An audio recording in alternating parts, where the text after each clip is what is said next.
Wow.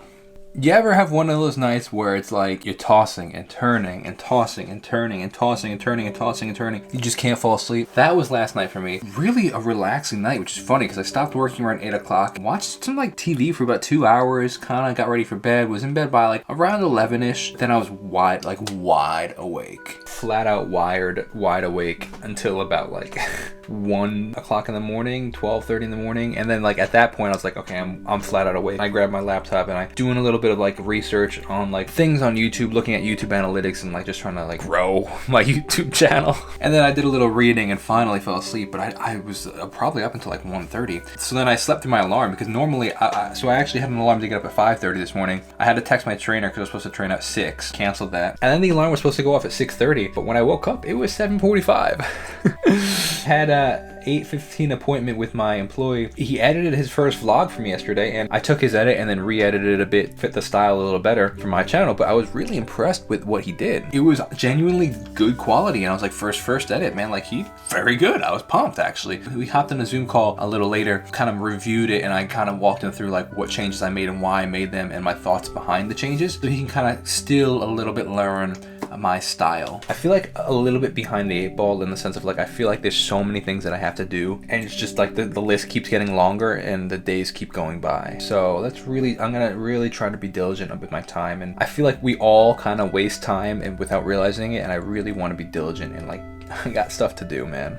Can I just tell you something? I have not been in this setup right here with this whole situation with the camera on me over here, myself over here and the camera over here, man. Can I just tell you the amount of joy and like wholeheartedness that just brought me? Like DJ Temple asked me if I could film a little video for him because he's coming up on 2 years of live streaming every single Monday and he wants to air a little video in it. So I set up the camera and everything.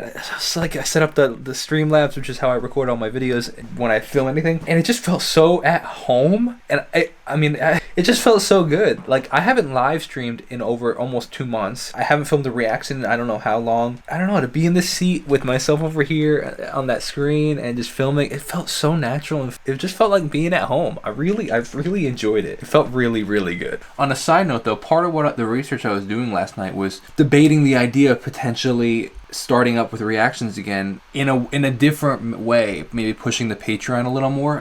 For example, if say Taylor Swift released a new album, maybe do 1 song on the channel and then 2 on Patreon and kind of try to figure out a new way to generate some new income, because I took a big hit. Man, I was making several $1,000s a month from YouTube and now I'm making like a couple hundred from YouTube. Like that's a big difference, man. And it's not all about the money, but like this is my full-time job, so to some degree it is about the money because like I need to pay my bills and I'm trying to figure out like what the right move is, because part of the reason I stopped with reaction videos is because I felt like it was off brand. I was becoming too well known for that and not known enough for my music, and so that's why I stopped. But maybe I can do it in a way that balances it out. Maybe instead of posting 3, like I said, the 3 reactions on the channel, I post 1 and then the other go on Patreon so I could potentially make money from them, 1, and also it's not as much going on the YouTube branding me as the reaction, but the people that want it can still get it. I have no idea. It could fail. Like I just don't want to do something out of like scrambling to make something work. Like I want it to be the right decision. I don't know, what do you think? Should we test out the live stream, go live for the first time in 2 months? I think so. Let's do it. I'm really happy. This is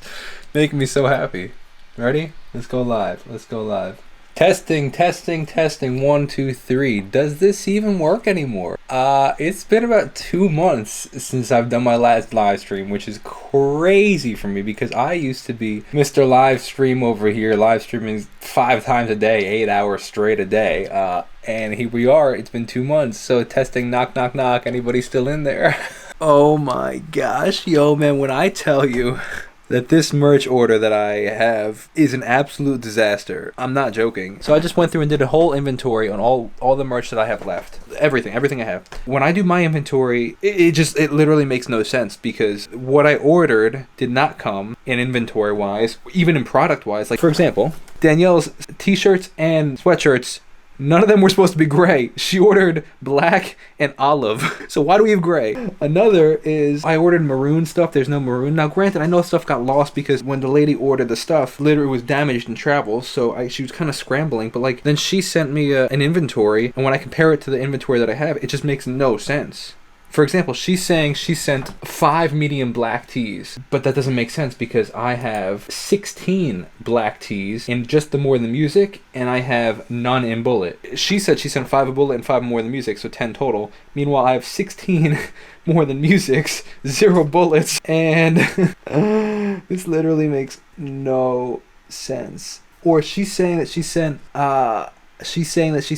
8 hoodies, where meanwhile there's only 2 left. There's this one, this is the only one I saw, and there's a small More Than Music hoodie.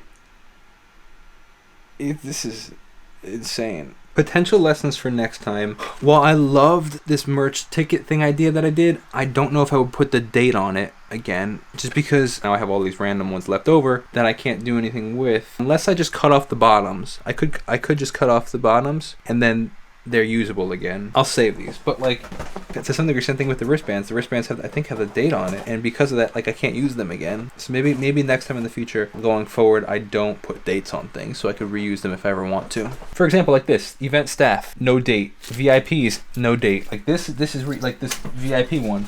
No date. I can reuse these for VIP guests in the future or event staff in the future. Like that's helpful. I can cut these off actually. I'll cut off the bottoms of these and just use them as merch things at other shows, which is cool. Yeah, that's totally fine. Yeah, like this. While these are cool, they have the date on them, so there's literally nothing I can do. But actually, I need to contact them because these came out crooked. So I'm gonna try to get my money back. I forgot about that. I have to do that.